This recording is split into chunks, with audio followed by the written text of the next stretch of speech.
We've been looking at the idea of attaining inside position and getting a grip. The first skills that we need in our step-by-step approach to going into the leg lock game. When you first start off with your training partners, you're going to find that getting inside position is very easy. Most people tend to naturally surrender it without thinking that there's any apparent danger. But as you climb through the skill ranks, you're going to have to start fighting for inside position. Pretty soon you're going to get a reputation as someone who likes to establish inside position and then go into the legs. And as a result, your opponent's going to do everything they can to stop you getting inside position. It's that point where things start getting interesting. What I want to do now is to look at the idea of working from outside position back into inside position. This is a skill you're going to have to master. Now, there's too many contingencies and variables to give you an absolute step-by-step procedure for this, but what I will do is show you some keynote themes that'll make the job a lot easier. What I recommend is that you start in outside positions and you force yourself to pommel your legs back into inside positions. Let's start off with some basic elements from closed guard. Closed guard is of course a quintessential example of outside control. In any situation where my legs are closed around my opponent, my legs are controlling him from outside. My legs are wrapped outside and around my opponent. So this would be the Jiu-Jitsu 101 version of outside control. Okay, this stands in contrast to butterfly guard, where both of my feet are in the inside position, and this would be the quintessential example of inside control. Okay, so how do I go from one to the other? Well, obviously during a match there's 1,000 things that could be happening at any given time, but let's look at some broad themes that'll make things a little bit easier for us. Okay, the first is the notion of angle.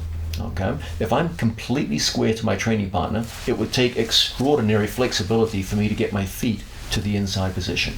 Okay, the other theme is the idea of one leg at a time. Even if I did have some kind of angle on my training partner, it's difficult for me to bring both feet at the same time into my opponent's legs. Moreover, not only is it difficult, it's risky. When I bring two legs back at the same time, I surrender knee position where my opponent can go into scoop grips, and now there's no Ashigurami game. Okay? So the first two themes that we want to touch on are the idea of gaining angle and one leg at a time. Whenever we have full outside control, two legs around our opponent, let's start with angle and then insert or pommel one leg at a time. Let's have a look at how this might happen. From a situation where I have an opponent, hands on biceps, like so. We're going to start off with a pushing upper body grip to maintain space, and from here we're going to look for angle. I'm going to take my two legs, flatten them out, and we're going to turn across our training partner like so. From here, we're going to take one foot and pommel it to an inside position on my training partner. Okay, I'm now in a position where I can plant my second foot, pommel out in the other direction, and bring my 2 feet in. Now, we've got a butterfly guard of sorts, but we're in a supine position. Okay, not quite as desirable as a seated position. So now we're going to go into a movement called the forward shift. Even if my opponent is in very, very tight to my body, a forward shift involves taking my feet and lifting my opponent's body off the mat so I can go from a supine position to a seated position. How do we do this? Well, first I got to get under a center of gravity. So I bring my knees to my chest and bring his center of gravity closer to mine. Now, don't try to lift up to the ceiling. That's extremely difficult. Lift along the floor in a straight line. And as a result, we effortlessly go from a supine position to a seated position. Once again, starting off in a closed guard. The first thing we need is some form of angle. We can do that in numerous ways. We can post a foot on the floor. We can have two legs off the mat and pivot our hips like so. We come in one leg at a time, so that at no point do I surrender both of my legs to a potential scoop grip. Now we come out to a secondary angle and we insert the second leg. Even as my opponent comes forward and pushes weight over my body, look how I bring his body off the mat, and then we hit that simple forward shift to come up into a seated position. Now we have inside control with our feet, upper body grips, and we're in a position now to start that game that we saw earlier, taking our opponent's hands over our shoulders, and from here we can start to play the leg game.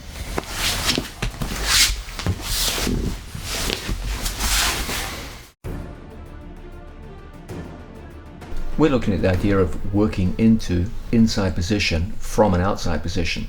The two keynote themes we're starting with are the idea of pommeling one leg at a time and getting some form of angle to facilitate the pommeling process. It's very hard to pommel when we're squared up to our opponent. We just looked at a situation where from closed guard, our opponent was on two knees, we pommeled to an inside position. Now let's look at the situation where our opponent stands up in a closed guard. When my opponent goes to stand up, if I'm naive in the way I open my guard, I give him many good attacking options. If I simply open up my guard and my hips stay square, my opponent can easily go into any form of ashigarami he wants. In addition, he can throw my legs by with corianders, or he can scoop grip my legs and start going into very good strong guard passing positions. So we need an effective strategy to get the inside position when our opponent goes to stand up. One thing I like to do is to start off with an outside grip on one side and an inside grip on the other. This makes it relatively simple for me to pivot off my training partner's hips, so that as I go to open up my guard, I take the inside position with my right knee. Placido's just going to move his arms, put them into an artificial scarecrow position. Watch my right knee. As I drop, my right knee takes the inside position. So immediately, there's no danger of any kind of leg lock activity on the part of my opponent. If he fell back for an ashigarami now, my hand position and my knee position would make it very ineffective. Now I pommel one foot to the inside position. That enables me to move my opponent's leg and get my opponent out of balance. I release and move the leg. That creates sufficient angle that now we can pommel directly into some form of inside position. Here I've chosen the X guard, one of our favorite methods of attaining an inside position. And then from here we play the Kazushi game, we get his hands down to the mat, and now we're in perfect position to start entering into our training partner's legs. Once again, we have an opponent starting off with two knees. He rises into a standing position. From here, I take both inside and outside grips, never both inside. Okay? We open up and we form an angle so that I take the inside position where my right knee is inside his left knee. This gives us sufficient angle to pommel one leg first, and then from here, the second leg. Now, many good things we could do. One involves just off balancing my training partner, getting those hands down towards the mat, and from here there's so many different ways we can go in to attack the legs.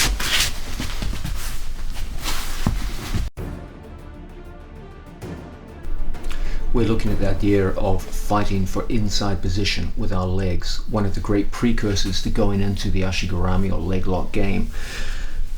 One of the best ways that you can develop this skill is to start yourself in classical forms of outside position guards and force yourself to learn the skills of pommeling your legs back to the inside position.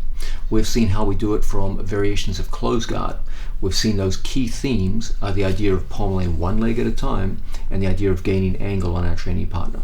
Now let's add to that a third element which greatly facilitates your ability to get to the inside position. This is Kazushi, or off balancing. Taking your opponent from a stable position to an out of balance situation where suddenly it becomes a lot easier for you to get your legs to the inside. I'm going to demonstrate this from one of the most popular forms of outside control based guards in the entire sport of Jiu-Jitsu, the De La Riva guard. This is a time-honored and highly effective method of controlling your opponent from the outside. The most basic form of De La Riva guards involve taking our foot and using our shoelaces to control the upper leg, our hamstring muscle to control the lower leg, and our hand to control even further down at the ankle. Okay, my second foot can be in a wide variety of different positions. Okay, we'll start with our foot on the inside position because our assumption is that our opponent in a submission grappling match is probably interested in leg locks. If I leave my foot in a vulnerable position out here, this might be very risky in a submission grappling context. So most of the time we'll have our foot here, like so. Okay, now this is obviously a leg controlling his leg from the outside. I'm interested in the idea of getting my foot to the inside position. So we're going to learn to switch our arm position where I punch through elbow deep and I relinquish my shoelace control of the hamstring and I give it up so that I can grab my own shin. Okay, so yes, I did lose control of my opponent's upper leg by dropping the foot, but I made up for it with a stronger control of the lower leg by holding onto my own shin just like so. Okay, now from here I'm going to create kazushi by off-balancing my opponent over the right shoulder. I do this for a combination of my right foot and my leg lifting out in this direction to get my opponent's hands down to the mat. This makes it extremely easy for me to pommel my one foot through and around and switch up to a scoop grip. And as a result, we can quickly convert into X guard. Once we get to X guard, it's a simple thing to keep our opponent's hands down and then make that preferred switch to a reverse X guard from where we can kick around the corner and control our training partner into a winning position. Once again, we start off with a classic form of outside control, the De La Riva guard. From De La Riva, we punch through with our hand, we drop our foot just low enough that we can come through and grab our own shin. From this form of De La Riva guard, it's relatively simple for us to take our opponent's foot off the mat and off balance in this direction. Now, a simple action of pommeling a single leg brings the body into a position where we can control his balance. Any attempt to stand up on his part is easily combated with the X guard, and then from here we switch to reverse X, and now we're right back into the leg game. We can also perform this on the other side to show different angles. Once again, we start off just like so. From here, we come forward, making sure our hand punches through, grabs our own shin. I have to drop my shoelace to do that. Now I want to lift his foot off the floor and off balance over my right shoulder. Once I see his hands on the mat, the pommeling game becomes so much easier. It's harder for him to resist in any situation where he's simply looking to recover his balance. This gives me the time I need to pommel my foot through and establish another form of inside control, the X guard. Once we have X guard, we can keep the kazushi advantage, getting those hands down to the floor. Once they're down on the floor, we make a switch to a reverse X, and as a result, we can easily punch through and find ourselves in a strong attacking position.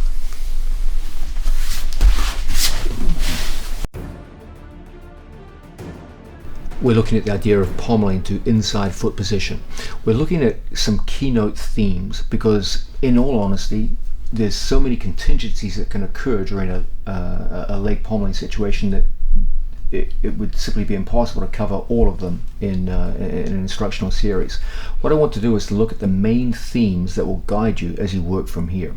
We've seen that when we work from our back, the idea of angle is extremely important. If I get angle, the action of pommeling legs in is much easier. We've seen the idea of kazushi is very important. That if we can get our opponent out of balance, make him recover balance, in the time he goes to make his recovery, it's easy to pommel legs in. We've seen the idea of working one leg at a time. It's almost impossible to work both legs, and in some cases risky, to work both legs simultaneously to an inside position. Typically we work one leg first and then the other. Now, let's look at the idea of pommeling to inside position when we're on top of people. If we have an opponent in bottom position, there are two main scenarios in which we work.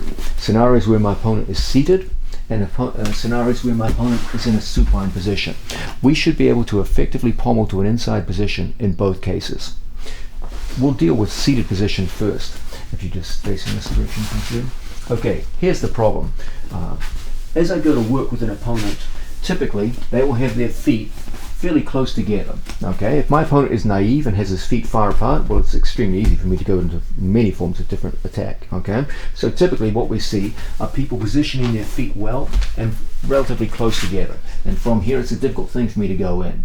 Every time I go to step forward, I tend to give up inside position, and now my opponent can attack me in numerous kinds of ways. Okay, so we need to be able to approach our opponent effectively in a way that doesn't make us vulnerable, and at the same time hopefully gain some kind of inside position. Let's talk about the idea of approaching an opponent in a fashion that doesn't render us vulnerable. The thing I must avoid here is square stances, where I come up to my opponent's foot line and surrender the inside position completely. Let's create some demarcation lines that will make our task a little easier. Here's our opponent's toe line. That's the line that joins my training partner's big toes. Here's the ankle line, the line that joins his two ankles. Here's his knee line, which joins his two knees, and here's his hip line, the line that joins his two hips, which is the ultimate line that I have to pass if I'm interested in passing my opponent. Okay? When I come up to my opponent, I initially step up to the toe line, like so. If I go beyond the toe line, I'm surrendering inside position to my opponent. Never a good thing in a leg lock exchange. So when I first go in towards my opponent, I step up to the toe line.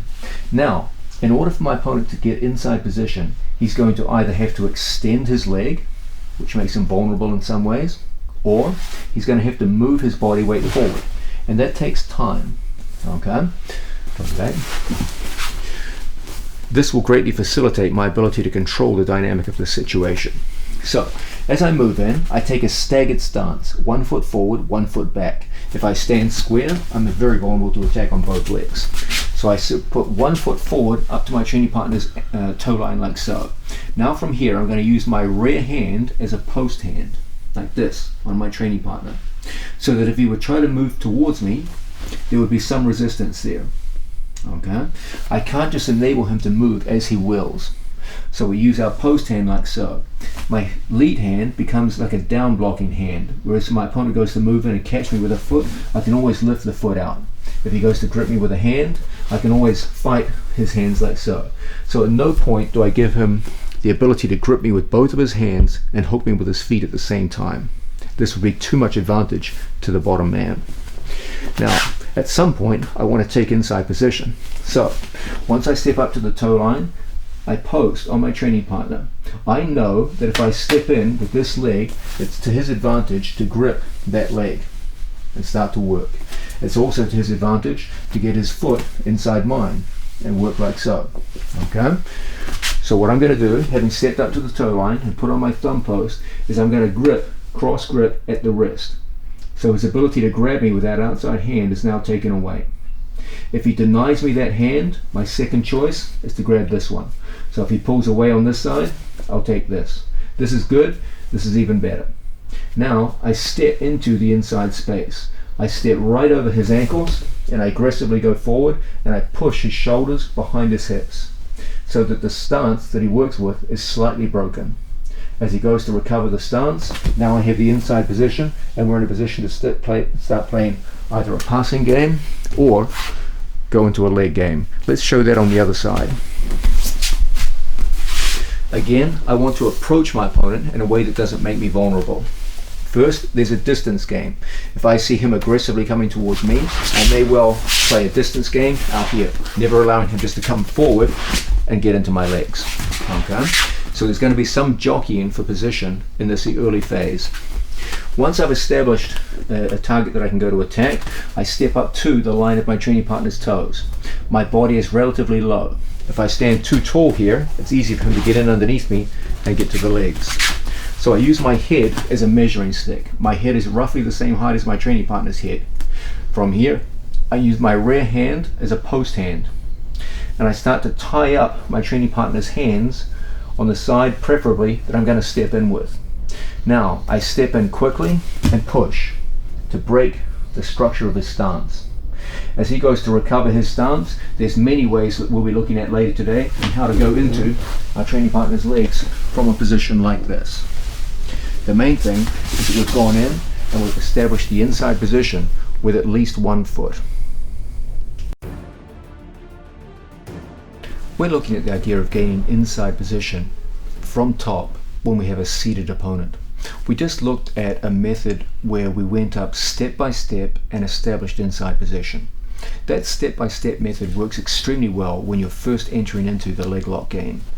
But as you go higher against more skilled opponents, you're going to have to start substituting it for a movement-based method. Okay? Ultimately, what's going to get you inside position when you have an opponent in a seated position working against you is going to be your ability to generate movement. Again, there are too many contingencies for me to show you everything that would be required to gain inside position, but I can show you certain keynote themes that will make your task a lot easier. Okay? As you go with better and better opponents, they're going to become more and more disciplined with their ability and their mental toughness to keep that inside position. As you go with beginners, typically you find even a small amount of movement, they lose track of where their feet are relative to yours, and the inside position comes pretty quickly. That all starts to change when you go against good people. Now they will work with their feet very close to their own body and constantly work in inside position like so. So that any step I take forward gives them inside position. Okay, it doesn't matter what I do, they've always got the inside. Why? Because their feet are so close together and so close to their own body that if we just face this way, I literally do not even have the space to put a foot inside. There just isn't space. Okay? In situations like this, the path to the inside position is through movement. Okay? What do I mean by this? When I see my opponent has contracted his body inwards like this, I start to understand that he's sacrificed his base of support in order to do this. Okay? He's sacrificed mobility by taking an artificially strong inside position. Whenever I see someone playing this kind of game, I start off with movement. The first form of movement we're going to look at is fake movement. Okay? Standing in front of my training partner like so, I'm going to straighten up a little bit. Why?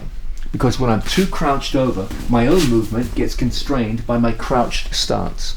So now I need to stand more upright with my training partner. I'm going to be staggered and I'm going to be a little bit further away. From here, as I post on my training partner, my first step is going to be a cross step, where I post on my training partner and I take a side step out beyond the line of his knee. Okay?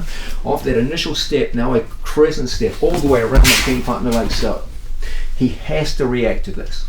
He has to start pushing, posting, and scooting. And as he scoots, the feet separate, and I've got the inside position that I'm looking for. Okay? So I created a fake pass in order to generate movement on his part that separated his feet and gave me the opportunity for the inside position. Let's have a look at this again. I start here with my training partner, I post, and as I post, I sidestep out. I take my crescent step that goes in a wide crescent around his leg and points my foot inwards. If he doesn't move, he gives me the back. So he has to move. When he does so, the feet open. That's exactly what I'm looking for. And then from here, we've got inside position and potential attacks. So that's our first form of movement. Let's go further into this. Now, my opponent's afraid of the crescent step. So we start faking crescent steps. I sidestep and I put my leg around the corner and I see his movement. Okay? As he goes to follow me with his right leg, that gives me space to enter with my right.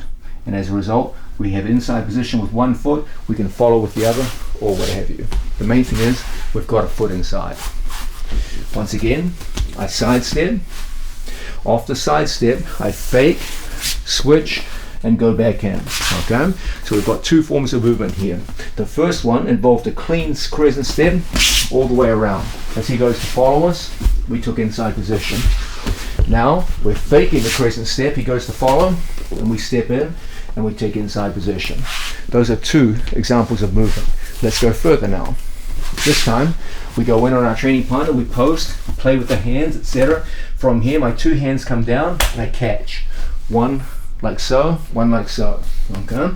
Now I catch, and I drop. As my opponent goes to recover position, my feet take the inside, and we're ready to play. Once again, from a position where we're posting with our training partner like so, we go in, catch, feet go inside, and now when he recovers, we've got the inside position, and we're ready to play. Now, from down on the knees, from a position like so, we're playing the push-pull dynamic in here. Off that push-pull dynamic, I start to rise.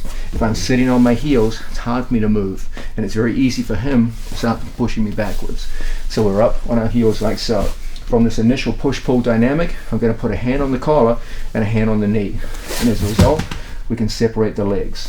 From here, I put my foot up on the inside, he goes to recover position, and we've got the inside position that we're looking for. Other clean examples from here. I take a hand, I put it here underneath my training partner's calf muscle on either side. As a result, I can easily brush my training partner's two knees to the side. As he goes to recover position, my knee goes inside, and we've got the inside position that we're looking for. These are all common sense examples of how we get inside position. Ultimately, we're looking to generate movement through push-pull dynamics. As my opponent works from here, we start that push-pull. And then we have the inside position. I'll say this again. As your opponent improves in skill level, you won't just be able to step to inside position. You're going to have to move yourself or him to generate the conditions which separate his body especially at the feet, and give you the inside position. It'll be a battle you win rather than something you merely take.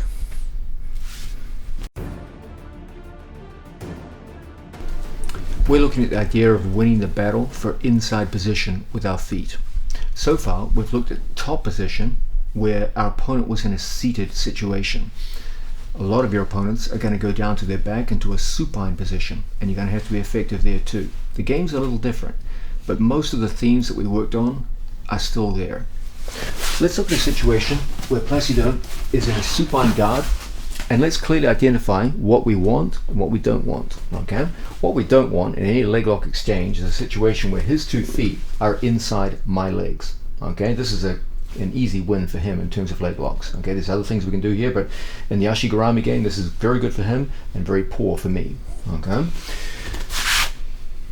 The best situation for me, at least as far as the Ashigarami game goes, is for me to have both my legs inside my opponent's legs. So I have inside position with both of my legs. Next best is a situation where I have one leg inside my opponent's legs, like so. Okay, this is pretty safe from his attacks, and there's some very good offense that I can do from here myself. The other great option is a situation where none of us has inside control. He doesn't have it, and I don't have it. Okay, it looks like it's completely equivalent here. The truth is that who gets the leg locks, the Ashigarami in this position will come down to skill level, because essentially it's neutral. Okay, I'm not inside him and he's not inside me, but a simple set of movements from this kind of position will give me inside position in a heartbeat. Okay, where I can throw legs in. Okay, we'll be looking more at that later. So let's rank where we can and can't be. First, the situation we don't want to be in. He has complete ownership of the inside position. I have nothing, he's got everything, both legs. Okay? The most desirable, from my perspective, is me, 2 inside. Then 1 inside. And then neither one of us anything inside. Okay? So what we're going to do as a learning drill for you guys is to start off in the worst possible position. I'm going to have Placido change his angle so that he's facing this way. Now, let's understand something about the nature of his hooks. Placido is highly skilled in leg locking, and he's doing the right thing. He's retracting his toes towards his own knee to make what we call a sticky hook. If Placido was naive and he just had his foot dangling loosely behind my leg, this would be no challenge at all. He can be post on the leg and take it out. Okay? But he's a good man, and he is effectively hooked with that sticky foot behind my knee, so that when I try to pull out now, it feels it's not going to happen. And if he extends his leg, he'll take me completely out of balance. He'll start to generate kazushi. Okay? So how do we get out from someone who knows what they're doing in this situation? Well, there's a technique to it, as there always is. We're going to start by posting on our training partner's knees. Let's understand what's required for him to hold and control me. He needs to make my knees point outwards away from each other. When he does that, even a small movement with either leg, just a small movement with either leg will knock me out of balance. Okay? Now, what we're going to do to negate this is to turn one leg at a time, that same theme that we saw earlier, never 2 legs at the same time, always 1 knee at a time, inwards. And that removes the sticky hook. Here, the hook is set. I can't pull out. Once I post and turn, now the hook is negated. I put 2 hands on the knee and I put all my weight over the other leg. So we learn to pommel, as we saw earlier, 1 leg at a time. I pommel my foot over to the inside position. Now we have a situation where I have a leg inside and he has a leg inside. Now, we wanted both legs inside, remember? So I post, I turn my second knee in, I put my weight onto the opposite leg, I pick my foot up to my buttocks, and I pommel my legs to the inside position. Now, because I have both my legs inside, it's an easy thing for me to start going into the various forms of leg lock from this position. Once again, our first pommeling drill. My training partner comes in and establishes 2 sticky hooks. He's owning all the inside position. So we post, turn, double post, and I pommel 1 leg at a time. I do the same trick on the other side. I pick my foot up to my buttocks, pommel in. Now, the space between his knees is dominated by me.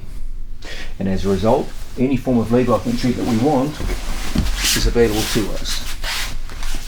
That's our first pommeling drill. Let's go on from there. This time, he starts everything inside. He's owning the inside real estate. We saw that we can post, turn the knee in, put the weight on the second foot, and pommel to inside position. Okay. Once we get one leg inside, it's not so difficult for us to start an action of back stepping. Right, pull the second leg out, post, and now we can back step over our training partner's legs and go into a potentially winning position.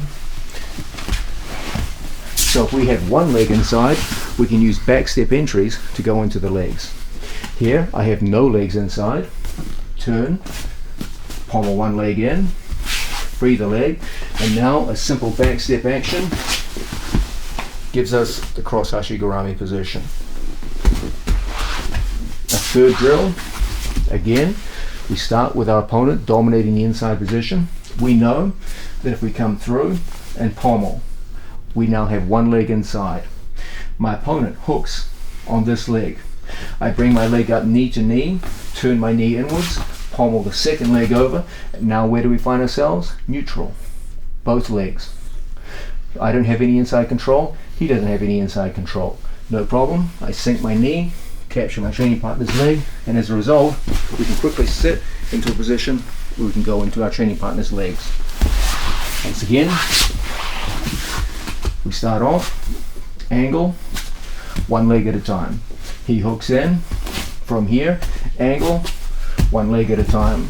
Now we're in the perfect position to go on the attack. So many ways from here where we can go directly into our training partner's legs. Those are a simple set of drills that we can use to build the skills required to get inside position on a supine opponent.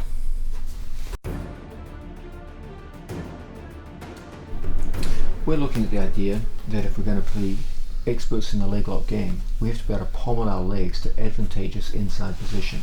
In the previous sequence, we worked with a supine opponent, and we saw when he hooks into our legs, we need specific methods of turning to break his connection, stepping a foot to a foot, and from here we're able to pommel to an inside position.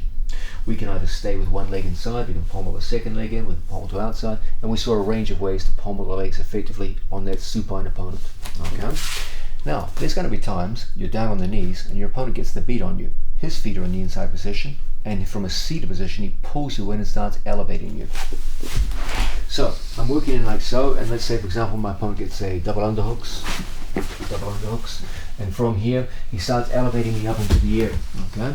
Once we get into a position like this, I've got good news and bad news.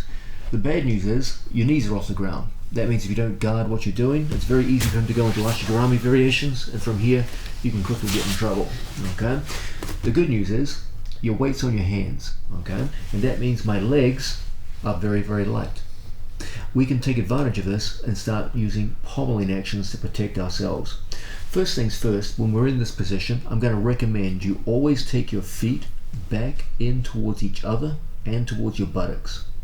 The further my feet are from each other and away from my buttocks, the easier it is for him to start pulling legs and going into variations of Hashigurami. So our first thing from here is always to retract the legs back towards each other and back towards our buttocks. Now I can move my legs in ways where I can begin pommeling. Watch my left foot. In this case, I'm going to take the inside position by turning my body and pommeling my left foot inside his foot. Just separate your feet a little. I take my left foot and I pommel my left foot inside his right foot. Now I can put this foot safely on the floor, extend my left leg, and what do I find myself with? Inside position on one side. Okay. Now as my opponent goes to work and elevate me, I have the inside position. It's much harder for him to work successfully. Now as he locks his foot into my hips, like so, we get an ability to pommel our second foot through as a hook, like so. Now he tries to hold his inside position, finds he can no longer do so, and now I have 2 feet in the inside position. And now, if I wanted to, from here, I can go on the attack. I can sit back into legs, I can spin around legs, etc., etc. Okay? Let's have a look at that sequence again, facing in this direction, so you can see the feet footwork. From a seated position, my opponent goes through and takes double underhooks. As he lifts and elevates me up into the air, from here I make sure I keep my feet in a relatively safe position by taking them back towards my own buttocks. Now from here I start an action of pommeling. I turn my foot and I hook my foot inside his shoelaces. So I've stolen some degree of inside position. Now as I extend my leg, I take inside position on one side. As my opponent tries to elevate me on the other, look how I take my foot, I bring it back to my buttocks, and I hook the inside position on the other side. Now when I extend my leg, both of my legs are in the inside position. And as a result, it's not a difficult thing for me to start playing the leg lock game. Once again,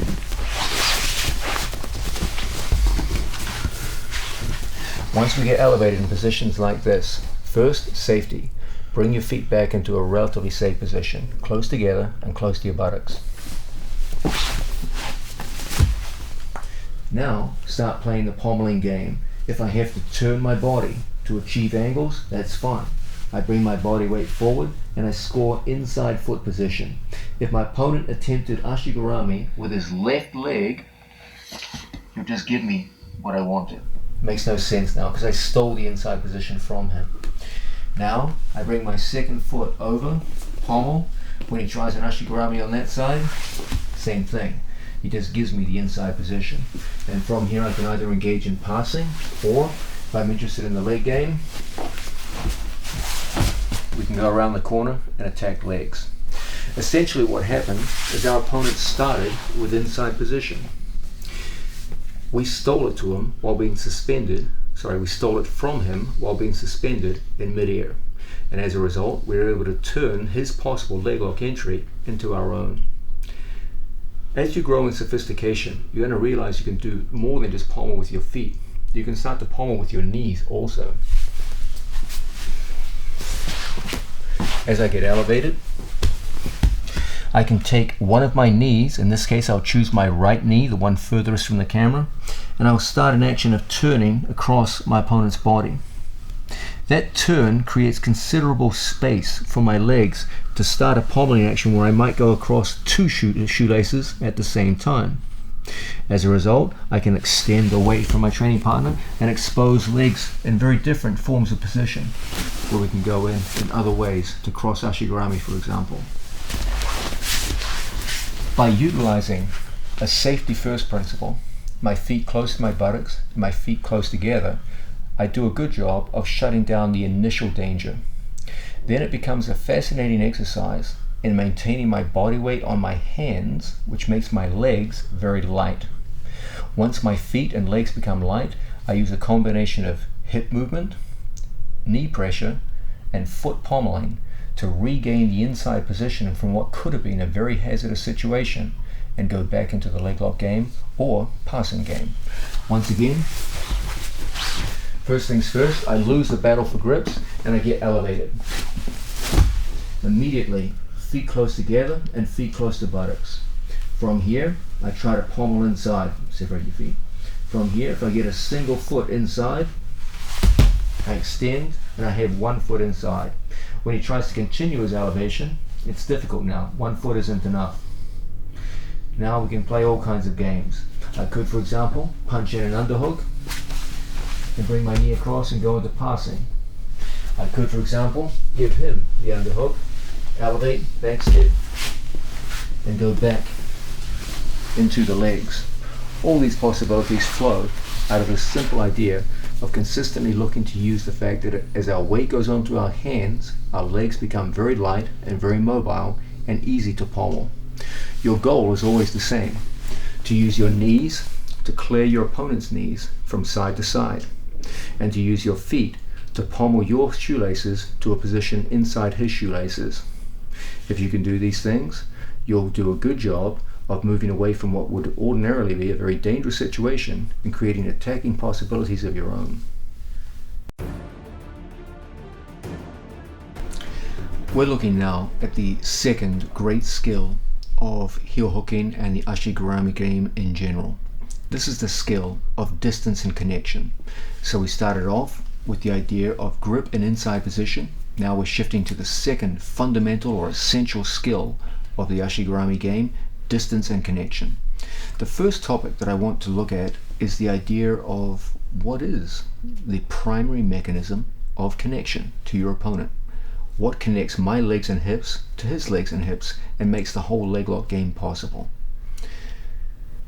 The most important form of connection that you're going to use throughout your leg locking career is what we call the standard or Irimi Ashigurami.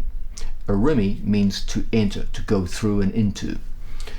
This is the form of Ashigurami that we use to lock onto our opponent's legs on first contact and form to cover distance and form an initial connection to our opponent's legs and hips. Just as if you started the sport of boxing, your first goal would be to develop a powerful jab, understanding that the jab is the primary punch in all of boxing and almost all of the other punches come off the jab. So too in the leg locking game, the Irimi or standard Ashigurami functions in a similar fashion. It's the jab of the leg lock game. It's the Ashigurami you'll use more than any other. It's the Ashigurami you'll use to set up all the other many varieties of Ashigurami. You must become proficient in its use, and you must have a solid understanding of what you're trying to do when you lock into an Irimi or standard Ashigurami. Let's have a look at what we mean when we talk about Irimi or standard Ashigurami. All Ashiguramis, or almost all, have one thing in common. The idea of two of my legs controlling one of my opponent's legs. Okay. If you were to go on YouTube and put in Ashigurami or heel hook or something, you'll probably see something like this. Most people use a shoelace underneath the leg they're trying to control and a second leg controlling their opponent's leg here at the hip. Okay. Let's make a strong distinction between two positions for my inside leg. Let's also make a distinction between what we call the inside leg and the outside leg. Okay, my inside leg can be positioned in two very good positions. One is on the same leg that I'm trying to control. This is the so-called cross buttock position, where my left shoelace goes to my opponent's left buttock. Okay, this has a set of uses which we'll be looking at throughout the instructional series.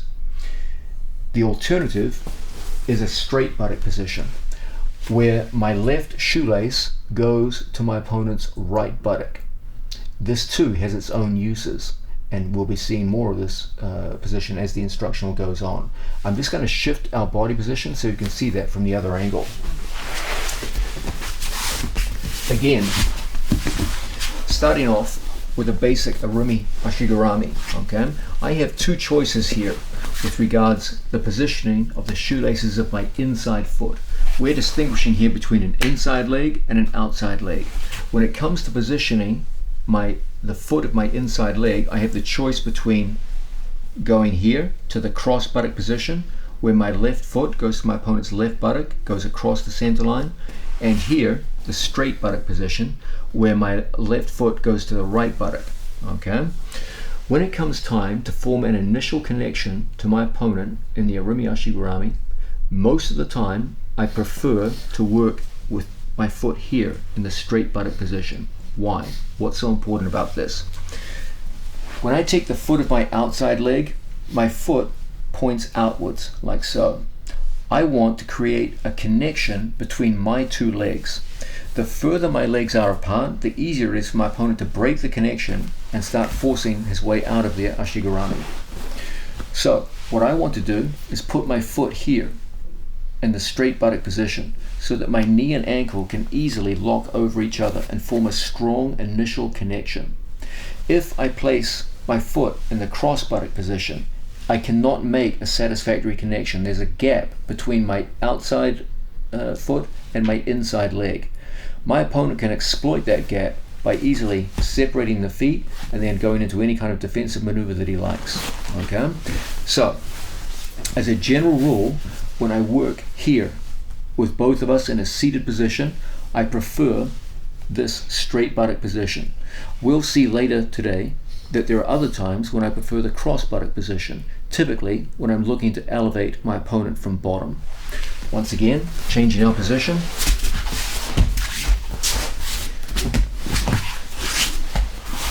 We understand now we have an outside leg and we have an inside leg. How these two legs work in unison is the key element to understanding how this Ashigarami works powerfully against an opponent to control them. We know that the foot of the outside leg starts here on the hip and exerts a downward force on our training partner's hip, essentially pinning the hip.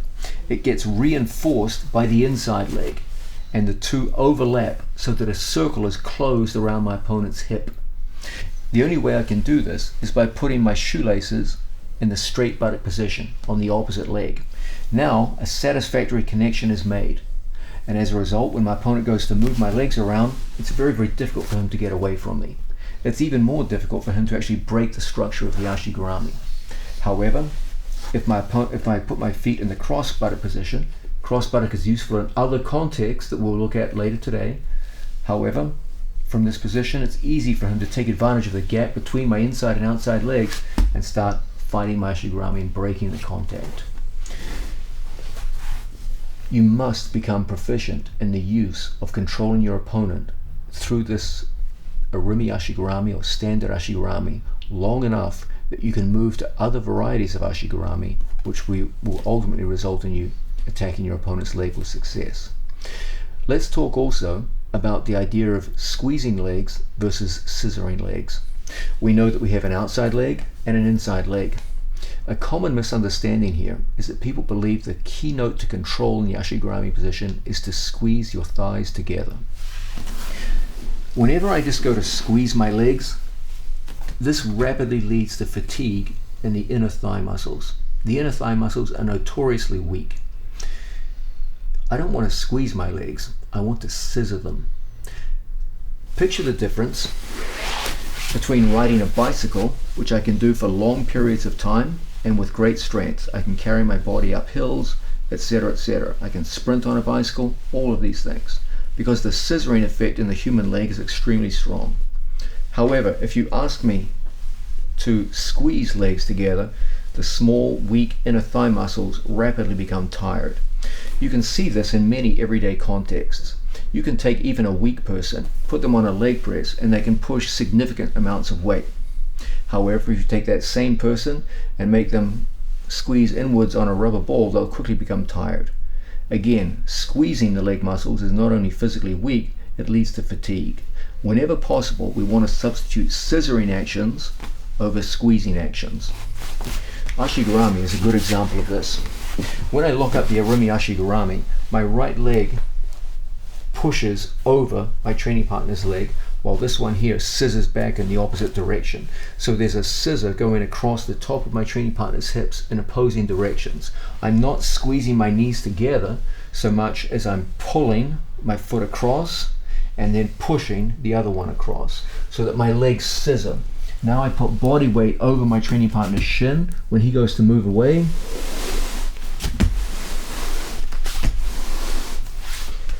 I'm well locked to my opponent's body.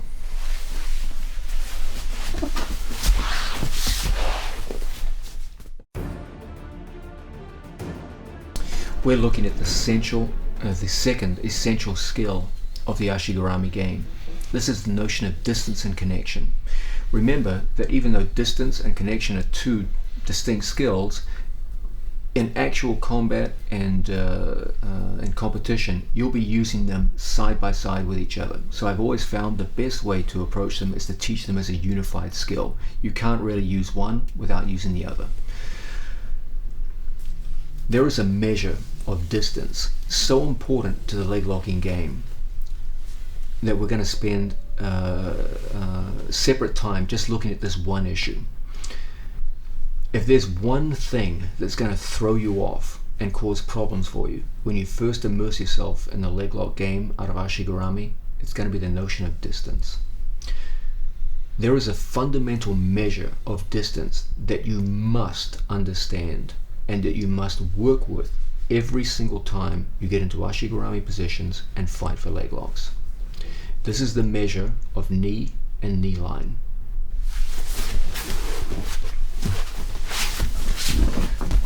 When I go to control my opponent with Ashigarami, ultimately I'm looking to control the real estate between his hip and his knee.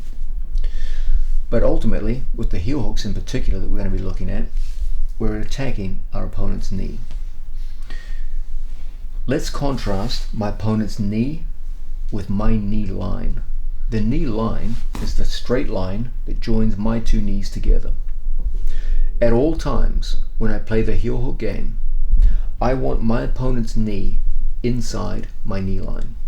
If my opponent shifts his weight back a little, you can clearly see that right now he's on the border of my knee line. As a result, if I try any form of Ashigarami from this position, the knee is not trapped sufficiently. And as a result, I have what can only be described as a weak and feeble looking Ashigarami. If I attempted any kind of heel hook from here, the results would be reflectively weak and feeble. It is absolutely critical that I maintain my opponent's knee well within my knee line. The further inside, the better. Here's a piece of wisdom for you. Always work with the principle of overkill. When I first enter into my opponent's legs, I get my hips as close as I can to my opponent's. You can never, as it were, get too close. Hip to hip is best of all. Why? Because as you go to engage in a resisting opponent, and they know the various paths out of these locks, inevitably, as you fight for the leg lock, your hips are going to drift apart. If I start on the border of the knee line, if he drifts apart even a few inches, that will destroy the integrity of my heel hooks. If I start so close to him that even if he moves a significant distance, he's still well within my knee line, that's what I'm looking for. So when I first enter and connect with my training partner, you will constantly see both myself and my students adjusting their hips in. If he ever goes to move away from me and I lose even a small amount of the knee versus knee line battle, I will stop whatever I'm doing, reattach, and move back in. I will not, as my opponent moves away, pursue a heel hook when there is a lack of integrity between knee and knee line. Again, I will stop whatever I'm doing, adjust my position, and only then will I go back into the heel hook itself. Knee and knee line first, everything else second. It's that simple. Now, there's a simple visual cue here. There's the knee line, there's my opponent's knee, and at the same time, watch my foot on the inside leg. We prefer the straight straight buttock position. Why? When I go cross buttock, it actually prevents me from getting very close to my opponent. The structure of my own left leg prevents me getting close. That's another reason why I favor straight buttock position in this particular case. It makes it easier for me to get the critical hip to hip contact. Now, when I lock up in this position, I put everything over the top of my opponent's leg. He's well within my knee line. When he goes to pull away from me now, it will be very, very difficult indeed.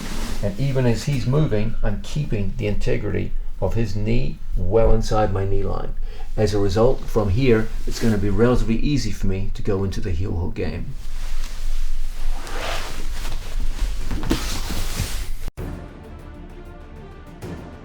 It's a very useful thing to have a small set of drills which you can perform on a daily basis to take some of these concepts and theories that we've been talking about and actually put them into practice.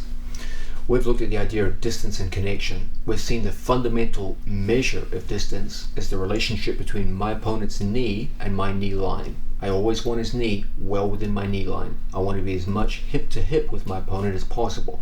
We want to use the principle of overkill, of always moving so far in towards our opponent's hips that even if we should drift apart as we perform the move against resistance, he'll still be well within your knee line. Now, let's look at a drill which does exactly this. We're going to start with a training partner in a seated position, just like so. And we're going to have the inside position, our two knees inside our training partner's two knees. From here, we're going to take a 2-on-1 leg grip. We're going to practice the skill of scooting our buttocks hip to hip towards our opponent. It's very important that we don't put our hands on the floor when we perform this drill. If I take my hands off the 2-on-1, there's no reason why my opponent can't pommel his leg to the inside position, and now he can threaten me. Okay? So once I get the 2-on-1 position, I can't relinquish it. That means that my feet are going to have to draw me towards my opponent. Okay? So we're going to establish the 2-on-1, and my 2 feet will pull my body in just far enough that from here I can kick through and then establish inside position along with a movement inwards that gives me a nice tight Arimi Ashigarami. We've seen the idea of a straight buttock foot position. Now we take our elbow over our training partner's ankle and we lean forward with our ankle and knee well connected. As a result, there's a tremendous connection to our opponent's leg. And now we're going to test that connection with the drill. My training partner is going to walk backwards on his hands. With no hands, you can see that I can hold my position just fine. Now we're going to test it with a roll. Placido is going to roll in this direction with no hands. We see that we're still connected to our training partner. Now he's going to connect it in a linear fashion, linear. And we see the connection is still very good. Now he's going to test it with a roll in the opposite direction. And we see that we're still connected. Now he's going to go back to a linear test. And with no hands, we're still well connected to our opponent. When you can perform this simple drill, you know that it's your legs connecting your opponent, yourself to your opponent's legs. All too often, people make their primary connection with the hand, and they rely on the arms to do the work. That's going to make it very difficult for you as we progress further down our skill set to make transitions to a heel hook grip.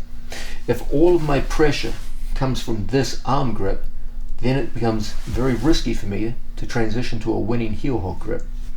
What I want is to let my legs do the work through that scissoring action and a closed set of wedges around my opponent's hips.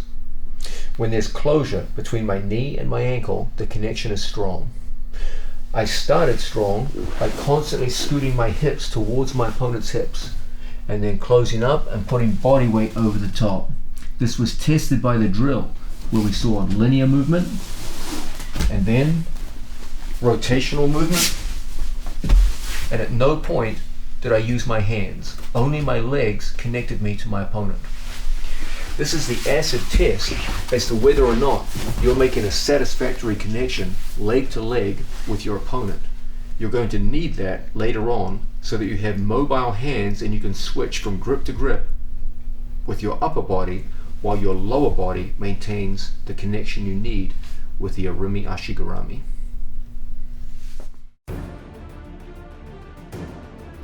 We're looking at the broad subject, the second essential skill of the heel hooking and Ashigarami game, the idea of distance and connection.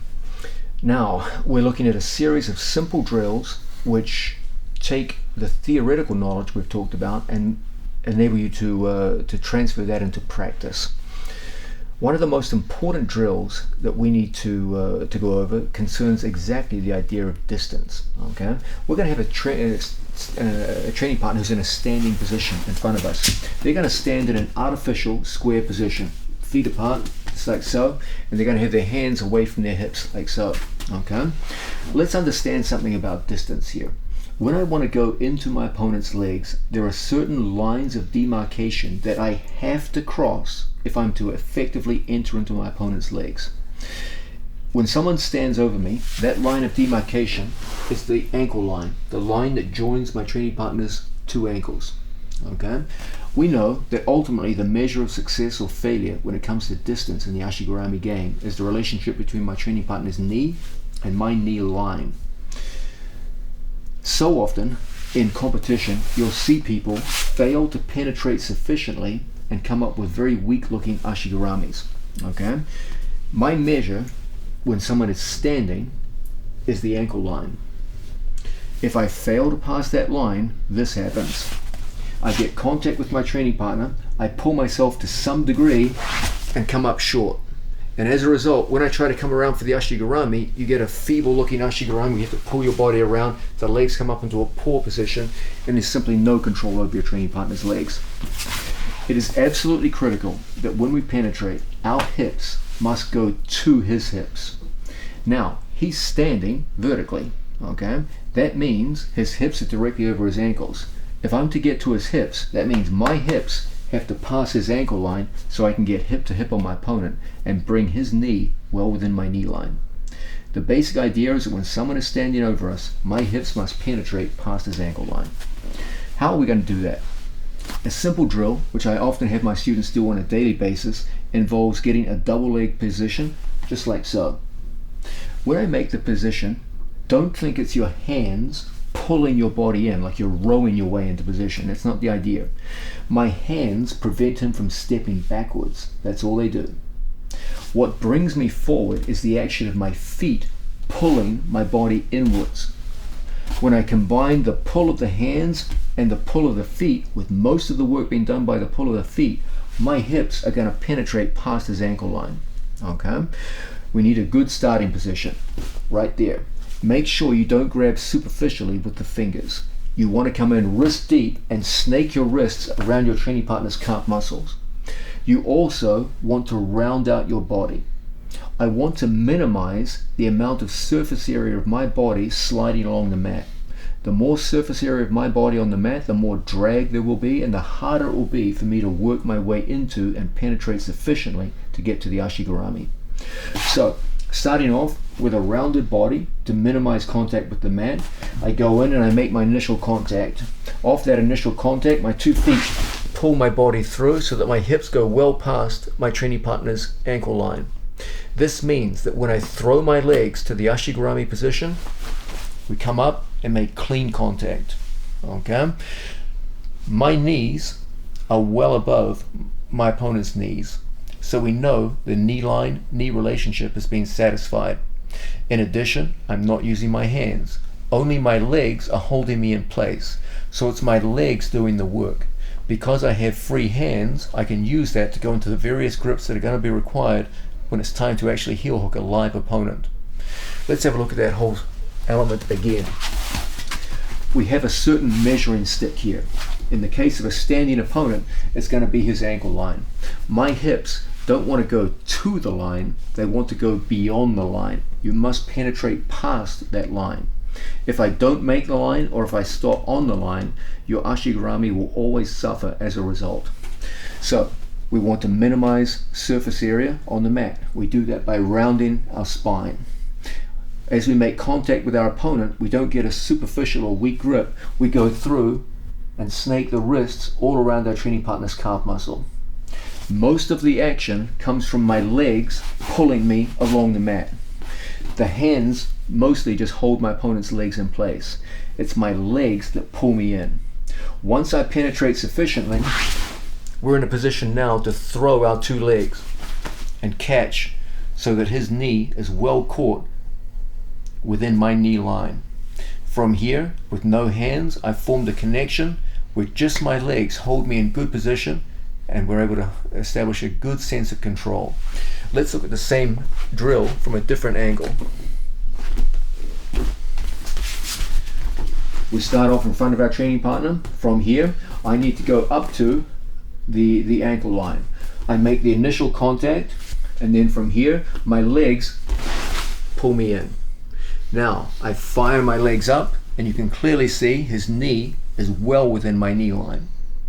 Even against resistance now, I'll be so close to my opponent's hips with my hips that even if he should move a few inches away from me in the course of live rolling, I'll be sufficiently close to get the break that I'm looking for.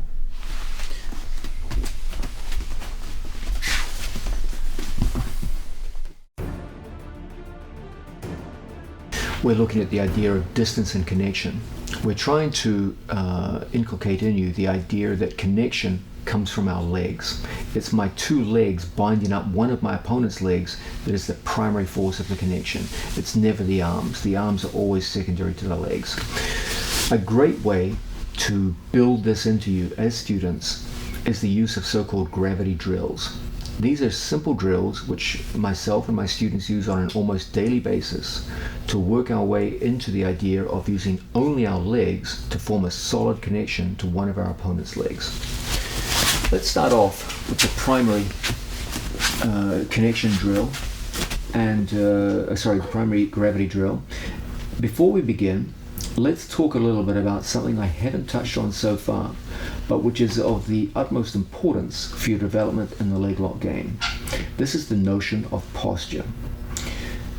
One of the great things about the gravity drills is they force you to take on one of the most important body postures for leg lock development.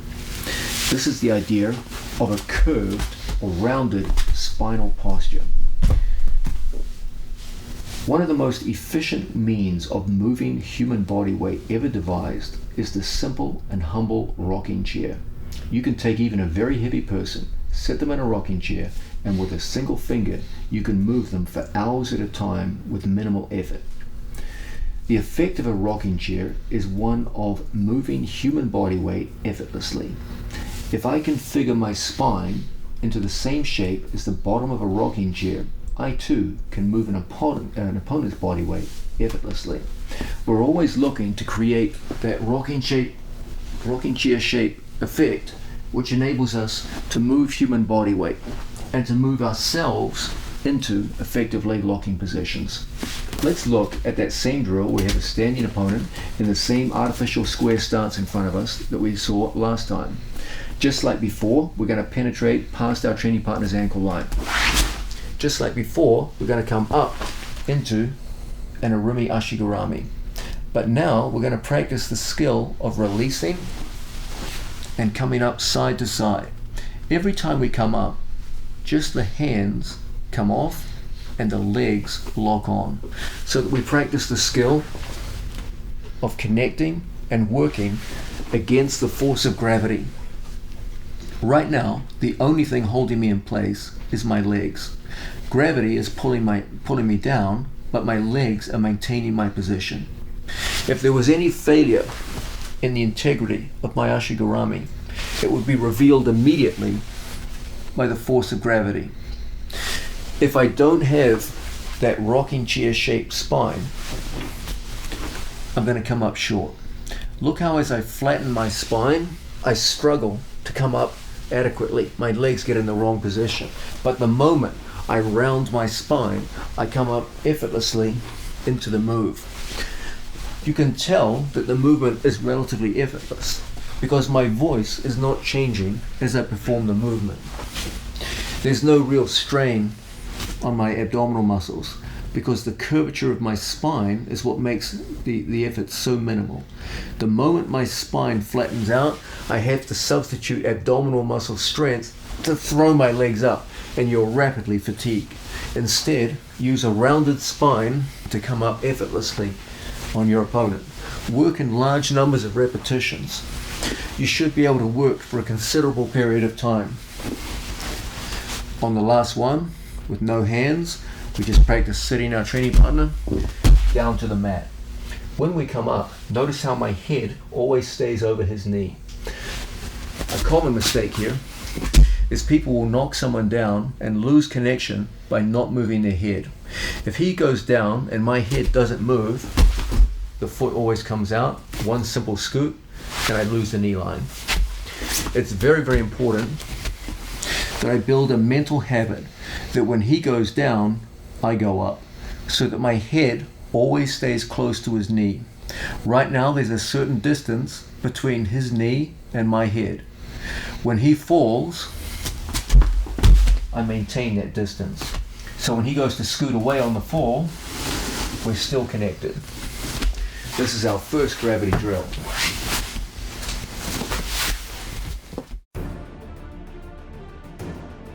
We're looking at gravity drills. These are the acid test in your development in the leg lock game as to whether or not you're using your legs to form a satisfactory connection to your opponent's legs.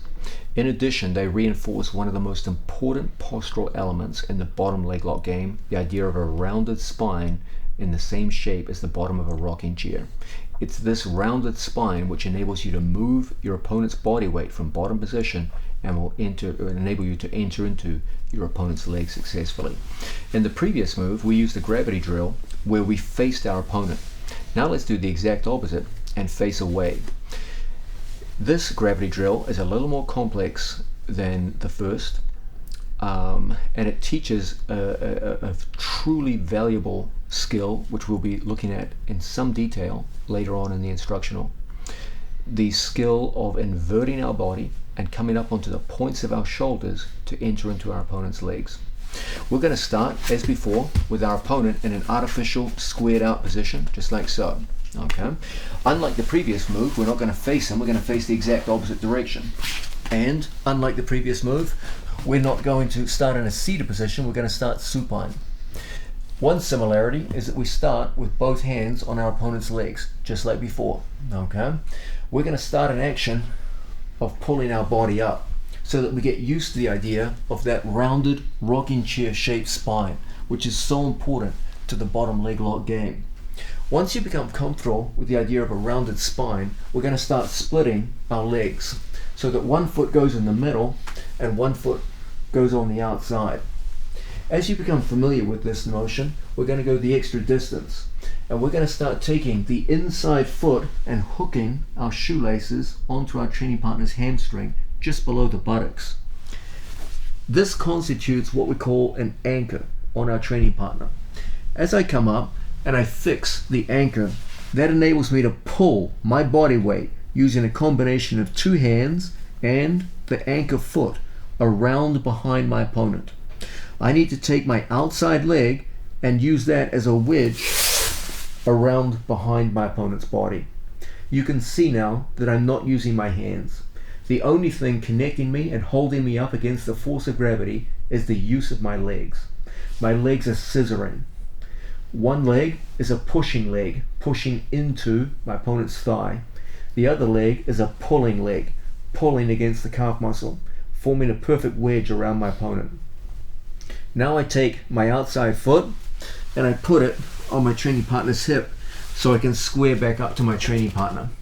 Once again, I come up, this time on the other side, I put my shoelace in, that becomes my anchor foot. My outside leg comes out and around, and again we get that same scissoring effect. One leg is pushing into our opponent, the other is pulling back towards our own chest. I put my foot in and we learn to square up. In this way, we can go in side to side on our training partner and make a satisfactory connection with every single repetition. Once we feel familiar with this idea of holding our body comfortably here, now we add the idea of a breakdown. I take my knee and push it into my training partner's hip, and as always, I make sure that my head stays over my training partner's knee so that we have that strong sense of connection and don't lose it on the landing. Let's have a look at that same drill from another angle. Good. Now, we know that once we come in, we need to first create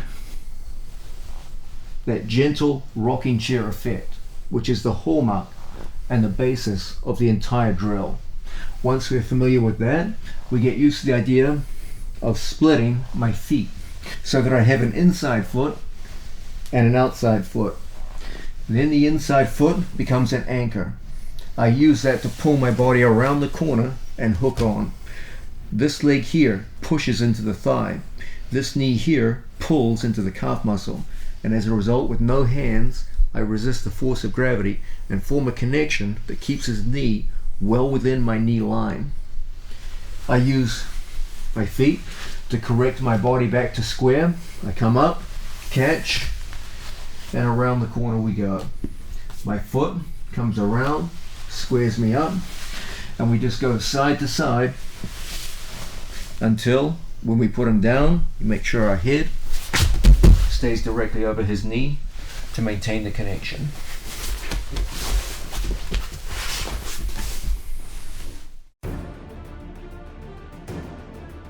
We're looking at the notion of gravity drills, which do a number of very beneficial things for our leg lock development, the most important of which is the idea of working against gravity and using gravity as a test as to whether or not our legs are forming a satisfactory connection around our training partner's legs. Remember, we want to use our legs to form the connection so our hands are free to do the actual braking work, which we'll be looking at later on in the instructional series. Now, we're going to go into a rolling gravity drill, which brings in more movement than the drills we've seen so far. We're going to have a training partner stand more or less square to us, just like so. And we are going to, instead of facing square onto our training partner, we're going to face out at a 45-degree angle relative to our training partner, like so. From here, he's going to have his hands away from his hips, and then we're just going to practice going in wrist deep on our training partner's knee, just like so. Don't go in with your fingers, make sure you go in with the wrist. The first thing we want to make sure is that when we make the reach, we round out our spine in the manner we've been prescribing so far. Once our spine is rounded, we're in the perfect position now to go from a one grip into a double grip, just like so. From that double grip, I pull my legs up on that rounded spine, and just like before, I'm going to have an inside leg and an outside leg. Just like before, I'm going to hook my shoelaces onto my training partner's hamstring. Just like before, that anchor will enable me to pull my body around the corner and up into a position where I have scissored legs. One is pushing into the far thigh, one is pulling on the near calf muscle, and as a result, we can exert an outward force and keep our head over our training partner's knee so we form a good connection to complete the move. Unlike the previous drills, this will not be a repetition drill. It will be done simply as one for one. Let's have a look at it again from a different angle.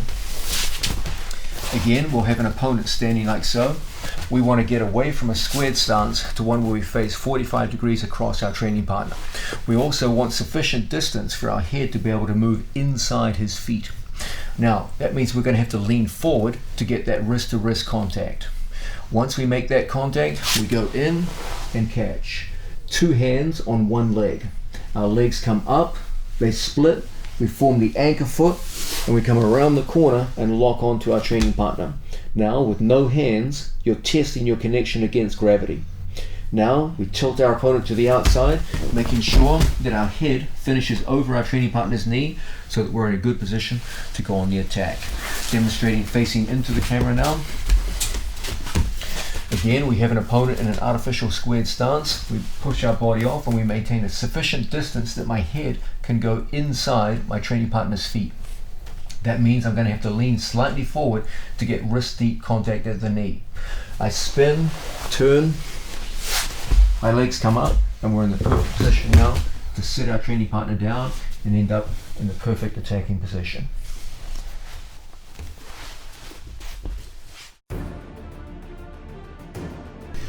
We're looking at the idea of distance and connection, the second essential skill in the Ashigarami heel hooking game. Let's look now at a situation which is inevitably going to occur when you're training live with your training partners or competing. This is the idea of losing the knee versus knee line battle. We have a training partner sitting down in any kind of Arumi Ashigarami situation. We know that there's a clear line of demarcation. That line is my knee line, and the item I'm trying to contain within it is my opponent's knee. Your opponents know that, and inevitably, as you go to roll, there's going to be times that often as you roll back and forth and you're trying to apply the lock, your opponent's knee starts progressively moving further and further away from you. The further it moves away, the less effective you're becoming. Right about now, I've pretty much lost this. This is gone at this point. If I tried to apply a heel hook from here, it's going to be weak and feeble. So what we need are effective mechanisms to recover what we believe is a lost knee line. Okay, a very good one which we work with is an inside scoop, where I take my hand and I lock around my training partner's leg like so, and it forms a wedge underneath my training partner's knee. From here, my second hand catches, and when he goes to pull away from me, I put my feet on the floor and I use that scoop grip to draw my training partner back in. Then from here, I relock the Ashigarami. From this position, look how I turn my thumb down to facilitate withdrawing my leg, and now we've recovered the knee line and we're ready to go back into our training partner's heel. So we're going to do a simple drill where our training partner starts moving away from us and we feel we're losing the log. Whenever we see that, we come forward and we scoop elbow deep around our training partner's knee. When he goes to pull away from us, it's a very easy thing to set my feet on the floor against his pull. And then from here, we win the tug of war because we have a very strong wedge behind our training partner's knee, and we're pushing with our feet, whereas he's merely pushing with his hands. And as a result, we can easily draw him well back inside the knee line, reassert the lock, turn the thumb down, limp the arm out, and now we're ready to play the game. This is one highly effective way to recover a lost knee line. Here's another method, also very effective. Same scenario. I start to lose the knee line. When I see I'm losing it, I follow with the head. Here's a common mistake. So many people, when they start to lose the knee line, don't move their head. And as a result, when they go to catch the legs, one good pull, and it's all gone. It's very important that my head tracks my opponent's knee, so that as I feel I'm losing the knee line, I go forward with the head. This time, I cup 2-on-1 on my training partner's leg like so. As my opponent goes to continue to pull away, I don't so much pull him to me as I pull myself to him. And then from here, the legs come back in place. Now, as he goes to move out, we've got a firmly established Ashigarami, and we're ready to go back in and enter the heel hook game. Once again, from an initial Arumi Ashigarami, my opponent goes to move away from me, I sit forward, and my head chases the knee. As a result, I'm in very good position to get this 2-on-1 grip. From here, I draw him in towards me, and at the same time, I pull my hips to him. And as a result, we can re-establish the knee line, and now we're in position to go into the heel hook. Similar things can be done in cross Ashigarami situations. From here, very often, we'll have an opponent move away, and you feel you're losing the knee line. In these situations, as I feel I'm losing control of my opponent's knee line, here I have the ankle lace ashi, my opponent goes out to move, and I feel I'm losing my opponent's knee line, just like before, we punch in, we go elbow deep, and we grab our own thigh. Now I simply recline backwards, and as a result, my opponent is rapidly and easily dragged back in, and as a result, we can limp the arm out, and we've got excellent control of the knee line again. Once again, my opponent starts escaping what we call the primary leg. We'll be looking in more detail at this position later. But for now, we punch in, we go in elbow deep, and I grab my own thigh, putting an extra wedge inside my opponent's knee. Now, the simple action of reclining backwards drags him well back inside. And as a result, we're now in an excellent position to renew our attacks and get back to winning.